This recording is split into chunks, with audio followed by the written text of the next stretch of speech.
Welcome back to Galaxy Grid. As always, I'm Alex Thorne, head of firm-wide research at Galaxy. I'm joined this week by Zach Picorni, Will Owens, and Lucas Chayan, all from Galaxy Research. Gentlemen, good morning. Happy Monday. Good morning, GM. Yeah, we're so back. Quite a eventful weekend in geopolitics and markets, and we'll get to that. We'll also talk about we'll talk to Lucas, who's freshly back from a 2-week trip to China. We'll ask him about his impressions on the economy and market there, and what, if anything, he's hearing from Chinese retail interest in crypto. We'll also talk about ZachXBT, the noted on-chain sleuth, releasing an investigation into trading platform Axiom, sort of insider front-running there. When we'll talk about prediction markets as well, the CFTC chair, the CFTC, I should say, enforcement division, releasing a notice about insider trading in prediction markets. And we'll also talk about a very prominent market tied to this past weekend's events in geopolitics and how it resolved.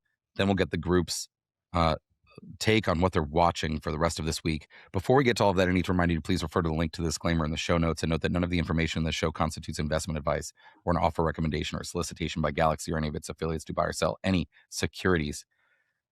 Well, Israel and the U.S. attacked Iran over the weekend, appear to have decapitated the Islamic Republic's leadership, including Ayatollah Ali Khamenei. Major geopolitical disruption occurring that sent commodity prices, particularly energy, up significantly. Meanwhile, equities are trading lower this morning on Monday, while bond yields are rising. It's an impactful market event, no doubt. Obviously, it's impactful for the world and for the countries involved. But it looks like we could be headed for a pretty significant energy disruption, as many sort of predict in the case of Middle Eastern and Gulf related tensions. But I did look like some energy assets in GCC countries either bombed or disrupted. A lot of oil tankers waiting to cross the Strait of Hormuz there. Unclear if it's actually closed or if it's related to spiking insurance costs. I saw some reporting about that. But either way, some oil and gas markets trading much higher. Helium markets also trading higher. So energy very disruptive. Meanwhile, Bitcoin held pretty strong throughout the weekend. And another part of the story I wanted to ask Zach about was Hyperliquid. The largest on-chain perps market was where the mainstream media was turning throughout the weekend to report on what was happening in commodity markets, but also what Monday open might look like. Zach, what was your take on Hyperliquid? Yeah, I mean, the take is that traditional markets can't price things adequately when they happen on weekends or like at night. And recently, I mean, with like the Venezuela stuff earlier this year and now this, like it happened on a holiday. I think it was like January 1st, was the Venezuela incident. And then this obviously happening on like late Friday, Saturday morning. Like the markets are closed. Nobody can trade. They can't price these things. But perps and other synthetic assets we have on chain, like those markets don't turn off. So I think this was a big win for Hyperliquid and the value prop of perps, like yet again. Yeah, and Bitcoin has played that role a bunch of times, but was mostly. But the difference is like now you had can a small actually play rally. in the assets. Yeah, you're not just using like a proxy by way of Bitcoin, which could be influenced by like any number of things. Like obviously the because there were like macro oil geopolitical perps. stuff. Like specifically, I saw Bloomberg reporting on the price of oil through Hyperliquid perps on oil. Yeah, there was like a big Bloomberg article and everybody was pointing to it because it was the only market that was open where people can actually trade these things.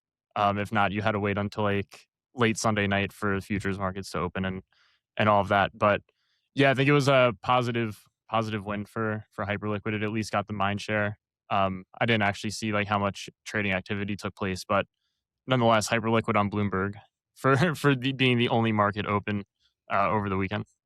Yeah, another win for Hyperliquid, and we kind of saw like this reflected a little bit in the token price. I believe Hype is up, a little above $30 from $26, and this has honestly been one of like the best crypto assets like in the past 6 months. Like you've seen pretty much all of crypto get shredded. And Hype has, been holding up very, very well, all things considered. Yeah, I mean, you see a lot of benefits of like you see crypto slowly, inching its way into the public discourse during events like this. Like you had the prediction markets aspect, kind of anticipating what might happen leading up to the event, and then you have Hyperliquid during the actual event for pricing assets, which is definitely cool. With a lot of these traditional exchanges moving towards also having 24/7 trading and some weekend trading, I am curious to see how that impacts Hyperliquid, whether that's an accelerant for more activity on Hyperliquid or if that sees a lot of activity kind of drawn away from the exchange. Gold also over 5,300. Oil, front end crude 71, up 6.5%. So Hyperliquid was right. It showed gold and oil rallying over the weekend, and now on the Monday when traditional markets are open, those gains are holding. So very interesting to see Bitcoin holding up, but it feels like the macro tourists have already sold for other reasons, and maybe that's why it didn't sell off a lot, because it seems like mostly just hodlers, long-term hodlers are pretty much in Bitcoin these days. Yeah. Yeah, and I mean, it's March now, kind of crazy. Like it feels like it was literally just New Year's, but I believe, so Bitcoin just closed like the fifth consecutive red monthly candle. I believe that's only the second time in history that Bitcoin has done this. Um, so who knows, right? Like, is the pain over? Can we finally send? Well, Um, let's leave that question for a future episode, since I don't think we're ready to say that necessarily, but yeah, yeah, yeah. interesting to see Bitcoin not dump over the weekend when it had during prior similar geopolitical events over the last several years that happened on weekends. Let's go to Lucas. Lucas, you're back from China. You were there for 2 weeks. And you had sent our team some interesting observations from your time there. Would you share with the group?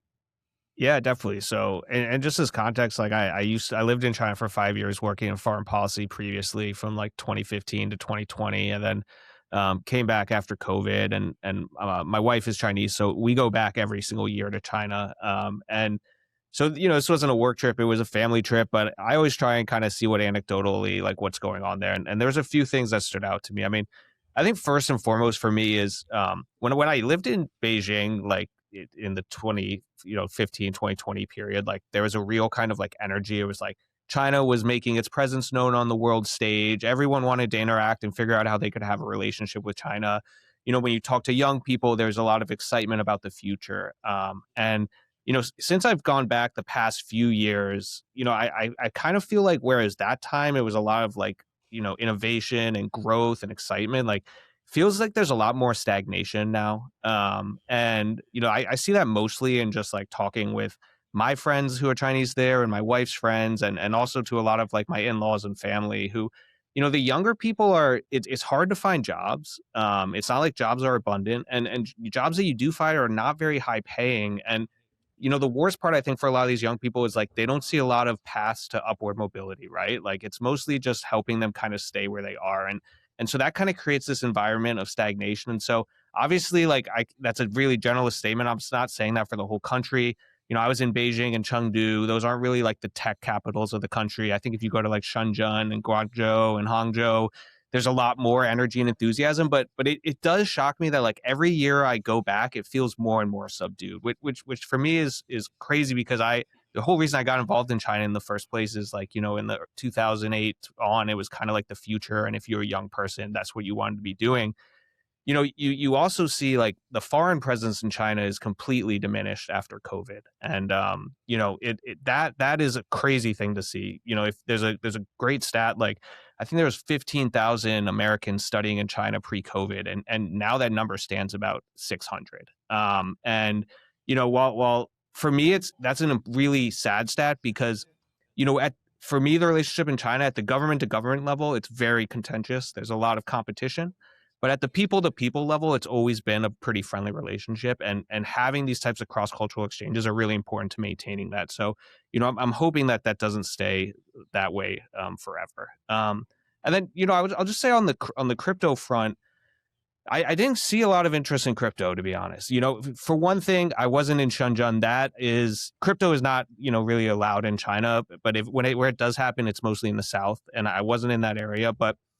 Talking to a lot of like friends who have maybe like traded the asset in the past, they're interested in from it like as an investment opportunity, Bitcoin, digital gold. But like right now, they're mostly buying gold. They're not really interested in buying crypto. And then on the other side, for me, China is like it's a much more digitalized society. Like for example, like when you go to a restaurant in China, you can't even order at like the counter. Like if you go to McDonald's, like you can't even, there's no one to order from at the counter, right? Like you scan a QR code and that is the only way to order. Like for me, I don't have my China apps anymore. Like I had to literally have the workers there on their personal phones, order and then give them money. So it's a super digitalized country. It's way far ahead of the US. And so you would think crypto fits really well into that, but it's just not being integrated at the tech level there. And so it's mostly just like remains a speculative asset, it seems like, for a lot of young people. And, as we've talked a lot about, has been talked about on Galaxy Brains, there's a lot of other assets kind of pulling away from that right now. Wow. So has it been getting more subdued feeling each time you've gone back since you moved back to the States? Yeah, I would say I personally feel a lot more subdued every time I get there. And like, I was talking to one of my uncles, for example, right? And we were talking about kind of what's going on with AI, what that means for jobs and everything. And what he was saying is like, listen, like actually China might be in a better place to handle kind of like some of the societal transformations that need to happen just due to its political system. It can better kind of control that transformation, whereas in the US it might be more contentious. But in terms of like ambition and stuff, he was like, people in China, they really like people like Elon Musk because like they view these as like people with like grand visions for how the world is going to change and be different. And there's just it doesn't feel like there's a lot of energy like that in China right now. It's mostly like, hey, how do we kind of maintain what we have? How do we continue to be like the world's production engine, but not so much like, hey, how do we change the world? And so I don't want to generalize and say that for everything. Obviously, there's awesome stuff happening across China, but it's definitely not the same type of energy I felt when I lived there in the past. And, yeah, so we'll see. I go back every year and I kind of try and document it every year. So obviously this is all anecdotal for now. And so for using American crypto and AI apps, like, do you just need to use a VPN for everything? Yeah, and most people, like, not most people, but educated young people in crypto, they all tend to have VPNs. And my own view is like the government tolerates VPNs. It's just when they don't want you to use them, then they'll cut off access to them. But I was having a great conversation with one of my friends who he works at like a software education company there, and they have their own Chinese AI that they use at the office, but outside of the office, he uses a VPN and he uses GPT, for all of his personal AI stuff. So, there's definitely this narrative about Chinese AI and catching up with the West, but, you also still see a preference for a lot of like the, most powerful US solutions still. All right. It's very interesting. I've never been. Have either of you, have you guys been to China, Zach and Will? No, I've No, I never wonder been to how- China. I wonder how many American, like unique Americans, like, currently living or whatever, have been to China. It can't be that many. Yeah, definitely less and less, which is sad in my mind. I love China's great culture. It's a great place to travel. We'll do Galaxy Research 2027 trip. All right. I Yeah. like it. Let's move on. Will, you wrote about on-chain sleuth ZachXBT finding evidence of insider trading at Axiom, a trading platform, one of crypto's most profitable companies, also one of the most profitable Y Combinator incubated companies. This was teased by ZachXBT last week, a few days before he released the investigation on Thursday, causing the crypto industry and prediction markets to sort of wait with bated breath to see what the outcome would be. Tons of possible companies were floated in prediction markets. But it looked like markets actually converged on Axiom being the target slightly before ZachXBT released the investigation. Lots of interesting angles here, Will. Why don't you lead us through the story?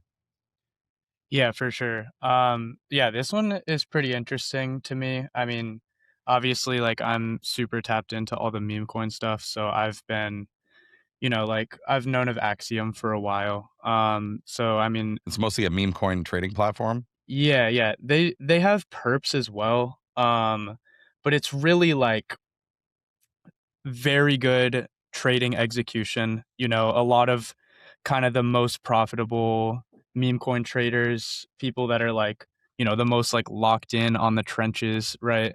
they're all using Axiom. You'll see on Twitter, like a lot of really good traders have Axiom badges. They have like their Axiom ref codes in their bio. And like you'll see, you know, a lot of the best traders, they'll post these kind of like Axiom P&L videos on Twitter, and you'll see like, oh, they're using Axiom, and like they're scalping like these new pairs, right? So I mean, that's just some context. Like very good trading platform.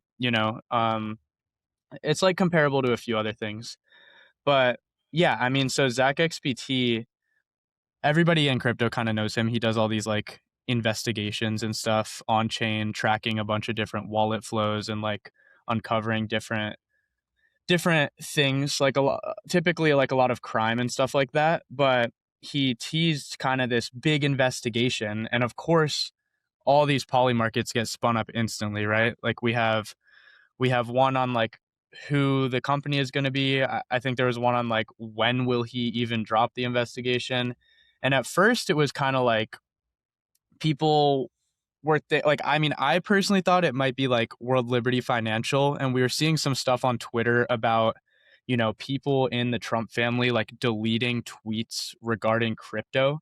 So that was kind of what I was thinking at first. And then all of a sudden we saw Meteora surging, right? And everybody in crypto kind of remembers like Meteora has done, some pretty interesting things, particularly with Hayden Davis, around the time of like, Trump coin launch, Melania coin launch, like Libra token launch, which was like the Argentinian president launching a token. And there, this was back when Sol was like near $300. Like everybody was so hyped. Like it was pretty insane for meme coins. Obviously we saw how that turned out, like Sol below $100 now. But yeah, I mean, and then I was staying up. I think it was Wednesday or Thursday or Wednesday night. Yeah, Wednesday night last week. And I was looking at the poly market, and I was getting all these pings from my friends, and they're like, bro, like, is it Axiom? Is it Axiom? Is it Axiom? And like, I was on the poly market, and Axiom's just like pumping, like, clear first place on the poly market.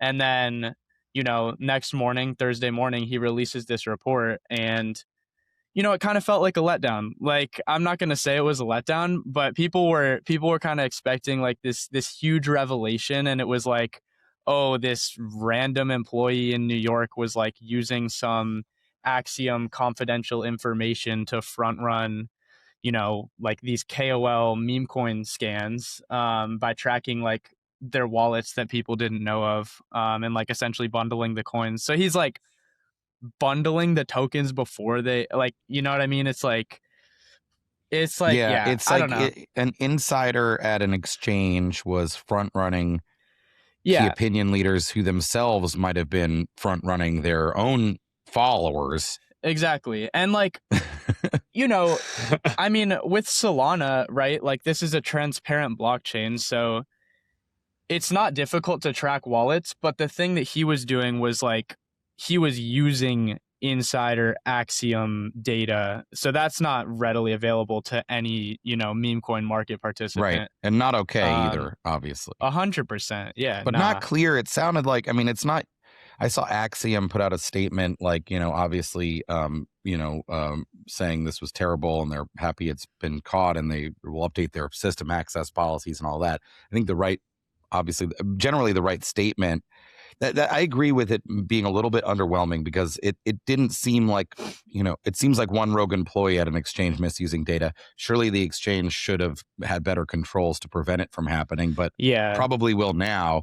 The market, you're right, you were talking about Trump family members deleting tweets, but at the same time I saw Eric Trump tweeting about World Liberty and ABTC and some of their other projects anyway. And it just felt like, some young kid, like, doing something bad, like probably not with the knowledge of his exchange employer either, was not really that. I mean, it's not good, but it wasn't really that big a story. The market seemed to have been anticipating something much bigger. Yeah. Well, the framing of it was like, so like the build up and the hype, everybody was like, oh, this is going to be crazy. Yeah. I mean, like even me personally, I thought it was going to be like some kind of like crazy, like industrial, like yield farm of people launching tokens. And there was going to be like this massive, like labyrinth and trail of like on-chain transactions. I mean, like, it's Yeah. still, I think it's like still positive that like we have people who can go find these things and uncover them, because that's kind of what's gotten us here in the first place. Like self-regulation and creating our own rules like amongst our own communities is really what has kept us like so robust. And I mean, we even talk about it in the context of lending. Like it literally goes all the way up to the big like companies and corporations that operate on blockchains. So being able to uncover this stuff and make it public, and now like standard rules are probably going to be these applications need to protect the data and limit access. But yeah, the signs were there. He was a BD guy who never tweeted, which like makes no sense. Undeniably positive to come out. I think one other interesting point here is ZachXBT, well known for his on-chain sleuthing.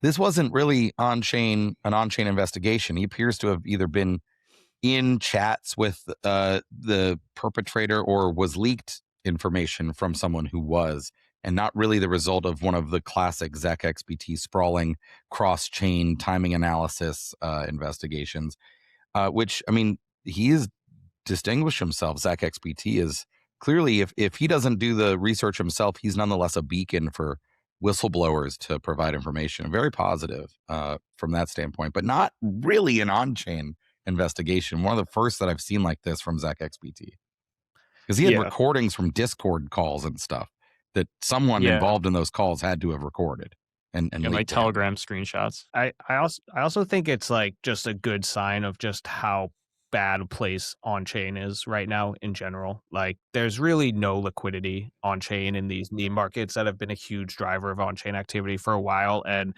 the fact is, like, the reason a strategy like this is so profitable, like, yes, KOLs often drive a lot of meme moves and how things move, but like especially right now, that is all that is driving activity on chain. Is like there's a few KOLs, whatever they buy, the limited liquidity chases it. And so, like, this type of stuff, I think, is going to continue to happen. And like, it is interesting because FOMO, which is the most popular, I would say, on-chain trading app now, like it doesn't, Axiom is the leader in terms of revenue, but FOMO is kind of like an up-and-coming competitor that basically is like social trading. The whole point of it is that you can track KOL wallets and see what they're buying in real time.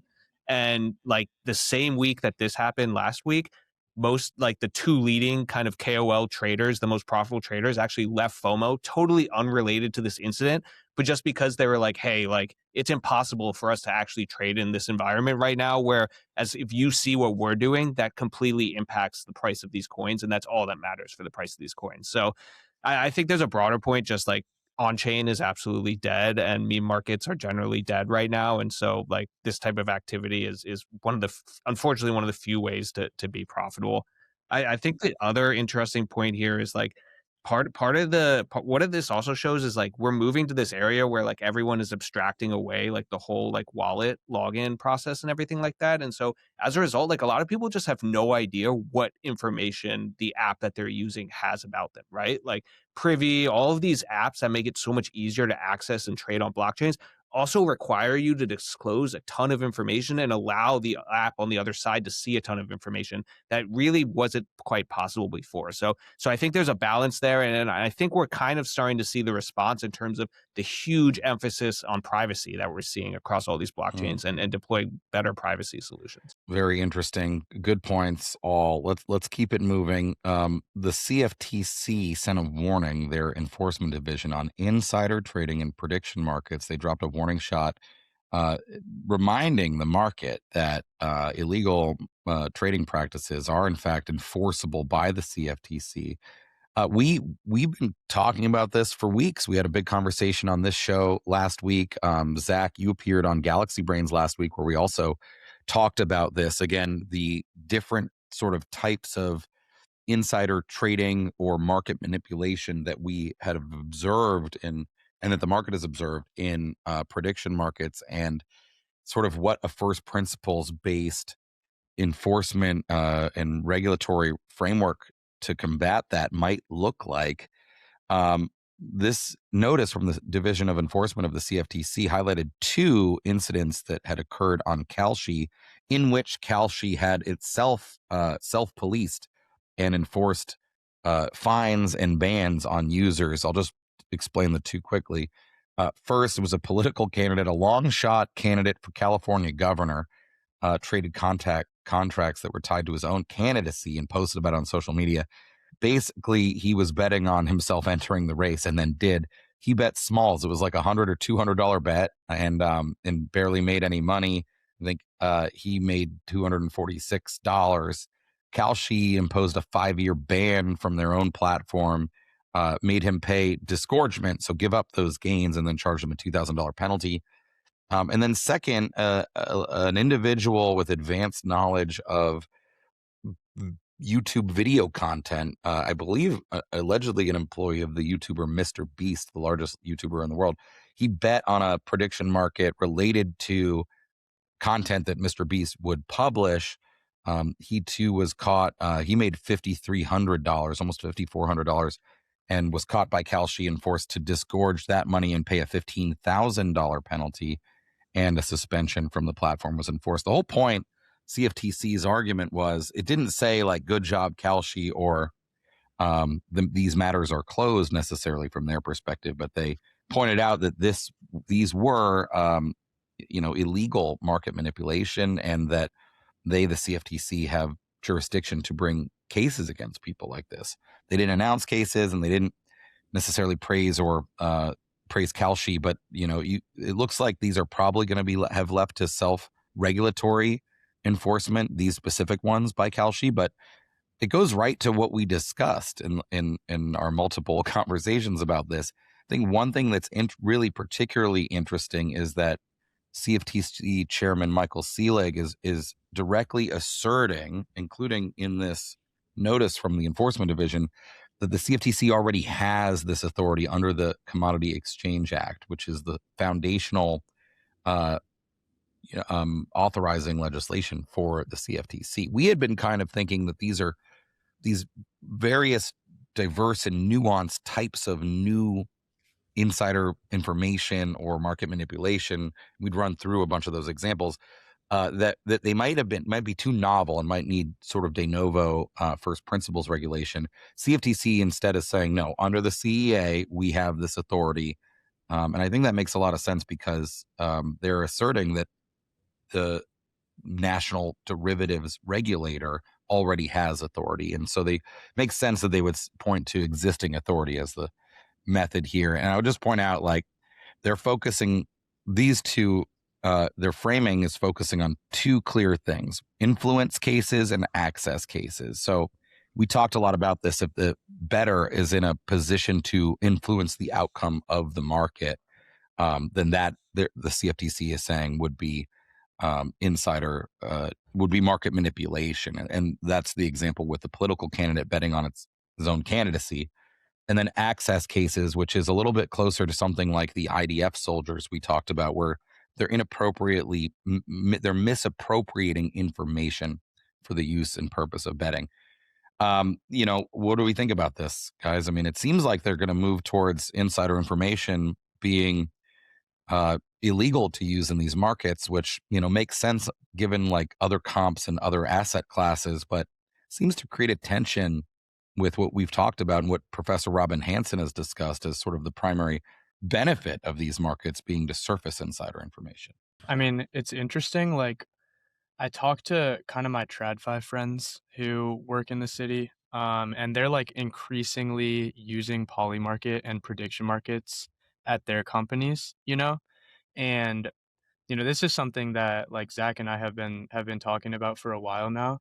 But it's interesting because like it's kind of rage bait almost for these people, or I mean these kids my age, I guess, who are like, they have all this compliance stuff for like insider trading of, equities, and then we have this new kind of financial instrument where it's like, oh, where do we draw the line? And this is going to be one of the biggest issues in prediction markets, is really just like, where do we draw the line? Like people who aren't decision makers but are kind of close enough to like affect the outcome, or like people with like very good information but technically not insider, like, and it's like, I think the TLDR is that this is bullish in general for prediction markets, just because like we are kind of establishing like more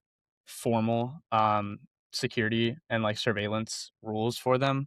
But yeah, I mean, it's interesting, you know, like I talk to these kids and they actually get like mad when I talk about prediction markets, because they're like, oh, that's insider trading, like that's illegal, that should not happen. Like, bro, like Yeah, I mean, I think like because like there's like two like distinct types of markets on Polymarket. You have like the finance related ones, like will the Fed cut? Like, what will the price of Nvidia be at like the end of June? And like the more finance related stuff or financial related stuff. And then you have these like fundamental events things, like will this person like run in like a Senate primary and so on. And like the finance stuff, like you have like a bunch of other instruments to go look at. Like you can look at the options market and like the stock market or whatever and arrive at some kind of conclusion on those. But I think the insider trading rules has the biggest impact on like the events based stuff.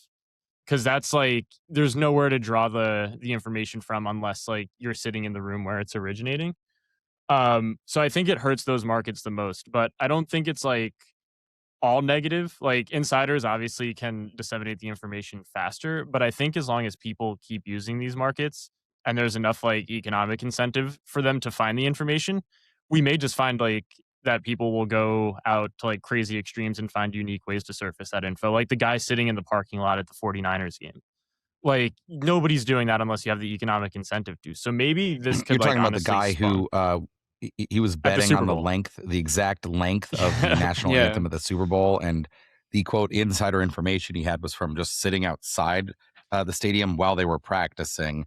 I yeah, think that's right, because like take that as the example. If that, I wouldn't consider that insider information. He's sitting in public, right? He did, he was clever. He surfaced the info. He wasn't on the team that designed the national anthem presentation or anything like that. Now, if you say that there is a market that's similar, where you could similarly get information and sort of signal it to the market for something more important than just the length of a national anthem, you could see how there's broad societal demand for information like that. One of the places I wish the line could be drawn in order to protect one of the the information market aspect of prediction markets, where they surface information that the market wants, would be if the line was sort of drawn like, I don't quite see for this type of market why the CFTC, the regulator of the market, it cares about the insider knowledge of an event market, right? The IDF soldiers, Israel, the government can prosecute them for mishandling classified info, totally, right? If it had been a member of the national anthem team, then the national anthem team or the Super Bowl production team can fire the person for misusing the information. But I don't think that disrupts the integrity of the prediction market. In fact, by totally banning any insider use, it actually makes the prediction markets more speculative and less, and gives them less utility, right? Because they're now signaling just more gambling. If you ban everybody who knows anything from trading it, now it really is just coin flip type gambling. And you risk losing that major benefit, So I hope some nuance is reached. I'm not sure if it will, but. Well, are we gonna? So, like, do you think we're gonna get to a place in the next few months or a year where basically, like, your employment contract has specific, rules on what does and does not count as being an insider for a specific prediction markets event involving that company you work for? Like, is that how you solve this? Maybe. I mean, obviously, if you work for a publicly listed company like we do at Galaxy, like mishandling private, publicly listed corporate information is already a violation of material non-public information and securities laws, right? But like, again, in something that's a purely like event, just a global event, it's not a security. We'll take the one that happened this weekend, which we should talk about in a second too, on Kalshi, but like, will XYZ happen in the world? And like, if you happen to like, live near the military base and see the troops mustering, or like live near the stadium and be able to listen to them practice, like, should that be banned? Like, isn't that exactly the purpose of these markets? So yeah, I think maybe. I mean, I think for non like publicly listed company stuff where there isn't already, federal statute and securities regulations to control, Lucas, like you could imagine like the dance team prepping for the Super Bowl says, by the way, if any of you bet on who's going to appear, like you're fired. Like I could imagine that. Let me ask also, just this is sort of, let's move on, but still prediction markets related. I mean, the big story, I guess, right at this moment was that there was a market on Kalshi whether Iranian supreme leader Ayatollah Ali Khamenei would lose power. I think basically would leave power, be kicked out of power by a certain date. Of course, the big news this weekend was that he was removed from power. He was killed by airstrikes, but the market did not resolve all the way to yes by that date. I saw Kalshi CEO Tarek Mansour was pointing out, and I haven't independently verified this, but I believe him, that actually the market resolution criteria had always stated that it was not going to resolve to yes solely based on death, and that they don't do death markets, right? And there's really good reason not to do death markets, by the way, because that could incentivize people with access to cause the market to occur, right? So that's long been described as assassination markets potentially. But still, this was tricky, and I think a lot of traders were disappointed with how it resolved, and it looked like Kalshi basically reimbursed any person that lost principal investment in the market as a result. So clearly, like, something tricky here to figure out about this. I mean, I guess it just shows how many unique like market types and associated questions and nuance there is. I don't know if anybody has a take on that one. Broadly, attaching too many rules and nuances and caveats to resolution logic, I think, distorts like the value of the market. Like we've spoken on the resolution logic kind of shortfalls that we've seen with these things in the past, and like clearly it's had negative implications and like previously, but I think this is just a unique example of how like the rules just need to be clear. There needs to not be too many nuances and caveats, and that will like ultimately let the market be priced better. But yeah, I don't know like if I fully agree with the decision, just because he could have been removed from power like in a number of ways. Like the Right. people of Iran could have popped up and like physically removed him. Like there were a number of ways where it didn't have to end in death. Like, so I don't know if I fully agree with the decision. And I also feel like Kalshi's been kind of trying to compensate for like the regulatory, like the positive regulatory stance that they've taken. So I think this is just like an extension of maybe like firming up that posture. But yeah, I also didn't check the logic myself, so I can't confirm what it actually said. Yeah, but like if it explicitly said that death was not a valid way for him to be ousted, so I feel like it's legitimate. Like it's just a matter of like read the market and know what the market is trading on. But and then I do think there is this question, like having these markets, these event-based markets, creates incentives, and they can create perverse incentives for people to do things. And like the really difficult issue here, same thing on this insider trading issue, is like there is a line, but how do you define what that line is? It's a gray space, more or less. And it has to be addressed on a case-by-case issue for a lot of the times, which makes it really, really challenging. Let's say there's like a movie and, you know, for some reason people aren't sure if the lead actor is actually going to stay in the movie. They, you know, there's some chatter that he might pull out of the movie at the last minute, and a market is open that says, you know, actor Alex Thorne will not ultimately be in the movie. Right now, let's say separately, I never pull out or am fired from the movie, but I just die. That market, shouldn't it also just resolve to yes, like that I was not in the movie? Like, and that's sort of what I'm saying here. You're right. My understanding is the resolution logic did explicitly say that death would not be a sufficient resolution criteria. But like, shouldn't it be, right? Like if XYZ, if the market is really about whether XYZ does or doesn't happen, shouldn't an unrelated or, you know, arbitrary, you know, condition that death occurred actually cause it to resolve to yes? Like my point is like, you should be able to have things that where death causes the outcome, but that's not the stated purpose of the market. I don't know. I guess you're totally right though. It's a slippery slope. I mean, it's very dangerous because you could say, you know, Alex not in the movie and somebody just comes out and kills me. That makes me not in the movie.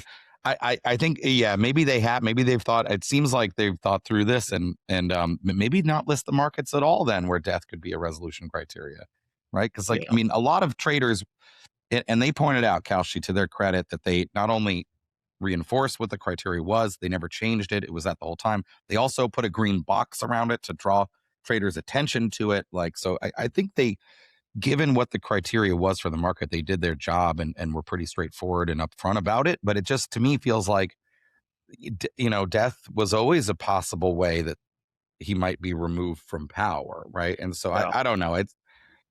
Again, like, these nuances, though, they matter. Like, there's so many different questions related to prediction markets. I still struggle to see how just the existing rules and statutes can be used effectively here. It feels like still some first principle thinking needs to happen. All right, let's wrap it up. What is everyone looking at for the week ahead? I'm going to start with you, Lucas, since you're just back fresh. You got to have some. I'm hoping you got some giant ideas to share. Better have with some us. alpha, bro. I mean, I published a report on like agentic capital markets 2 weeks ago, and it's only been 2 weeks, and there's already been insane developments in terms of these things moving into becoming like their own businesses that are like creating sub businesses and generating revenue. So I think there's some really interesting developments in terms of like using agents to create self-sufficient businesses and using tokens as ways of funding them, which is like the natural next evolution of kind of what I talk in my piece. So going to be looking into that some more. And then more generally, like I think there's an interesting angle to trying to understand kind of like of the existing chains that aren't dying, how are they pivoting in crypto and why are they pivoting that way? Near is like a great example, right? They've pivoted to like this intense solution, and that's really drawn a lot of attention from the market. So I think like longer term, kind of looking at like, all right, who are the established projects and how are they shifting during this bear market is a really interesting idea to explore. Yeah, for the first time in a while, I'm watching equity markets to see what happens here as all this geopolitical conflict unfolds with like Bitcoin down substantially and equities kind of just like chopping around, like not at the highs, but like within proximity. Like I think that gives some people in crypto a bit of unease. So just seeing what happens there and if maybe the correlation between crypto and stocks could break and like maybe we don't go lower if stocks continue to dump. But yeah, that's where I'm watching this week. Yeah, I mean, for me, really, like the past few weeks, we've been seeing all of this kind of rhetoric on AI and like how scared everybody should be that AI is going to take everyone's jobs. And then just last week, right, we saw Jack Dorsey cutting, you know, a pretty significant amount of his employees at Block, which was also kind of just like, oh, and then in response, XYZ, so the stock like ripped, right? So the market was like saying this was kind of a bullish decision. And it's like, okay, we see that happen. And obviously all these other tech companies see that happen and they're like, hold on, like, should I be doing this? Like, should I cut all my employees? Like, this is, and it's like, I don't know. For me, I find all of the AI doom to be very cringe. And like, it's honestly just like, I'm extremely optimistic right now. I think all the people that are super worried about AI like ruining their lives and like, letting it consume their mind and making them depressed, they should be spending this time just learning how to use these tools and learning how to use AI to improve their quality of life, to improve their productivity, and honestly just remaining optimistic. But yeah, I mean that's what I'm gonna continue to be watching. It'll be interesting to see, and then obviously like all this like prediction market AI agent stuff, and then I guess I'll say last thing is like on the quantum computing stuff, always tracking like what's happening there with Bitcoin developers. And yeah, I mean, Ethereum researchers, they published like a roadmap, last week, talking about, potential like quantum resistant stuff in Ethereum. But yeah, and then yeah, I that's love it. That's good optimism. I'm still watching the Clarity Act flatline. The White House imposed deadline was this weekend for a deal to be struck between the banking lobby and the crypto lobby. So we'll have to see. No such deal has been publicized, at least. So we're still waiting on that, and I feel like we're entering do or die period now, right? You're going to start to run out of time. Even if a deal were struck, there simply won't be the floor time on the U.S. Senate to get a deal done as we progress into the spring. So it's kind of now or never, and let's hope it's now rather than never. By the way, never is like this Congress, it's already been a multi-Congress effort. For all we know, it could take another 2 years, but I think there's a great opportunity. So we hope it gets done, but still sort of seeing a lack of a resolution on stablecoin rewards as the clear first impediment. Not clear that a resolution there means the thing even gets done. So like, that's why you got to get through that hurdle, because there could be other hurdles we're not even aware of. But we'll be following that closely. Lucas Chain, Zach Picorni, Will Owens. Thank you, gentlemen, all for a great episode of GLXY Grid, and we will see you all next week.